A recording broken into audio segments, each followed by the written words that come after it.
Number 7. A 5-kilogram object is spun around in a circle of radius 1 meter with a period of 4 seconds. Part A. What is the frequency of its rotation? So for part A, we need to know that our frequency is 1 over the period. So it's 1 over our 4 seconds, which makes the frequency 0.25 hertz. And now knowing this, part B, what is its velocity?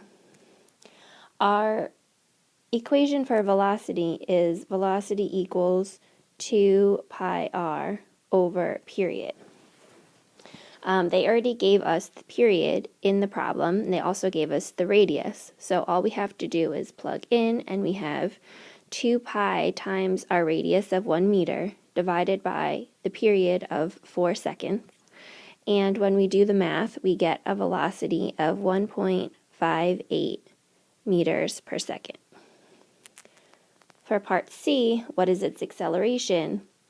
The acceleration equation is velocity squared divided by the radius. So now that we have the velocity from part B, we can find the acceleration. So we have 1.58 meters per second, which will all be squared, divided by the radius of 1 meter.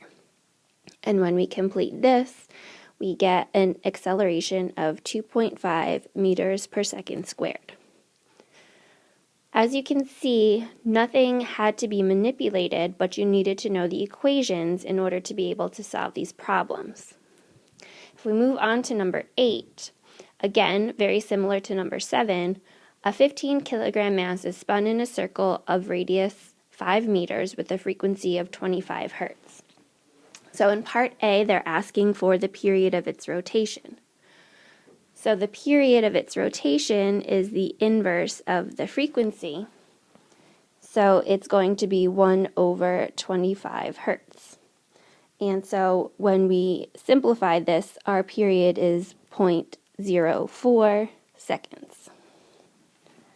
In part B, they ask for the velocity. So again, we're going to use velocity equals 2 pi r, this time times frequency, because that's what they give us in the problem.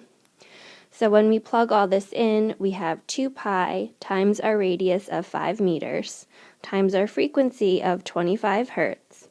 And all we have to do is multiply everything out. We get a velocity of 785 meters per second.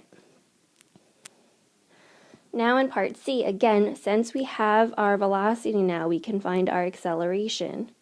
And again, we're using v squared over r. So our velocity was 785 meters per second. All of that gets squared. Don't forget to square. And our radius is 5 meters. So then when we do this calculation, we get a rather large number. We have 123,245 meters per second squared as our acceleration.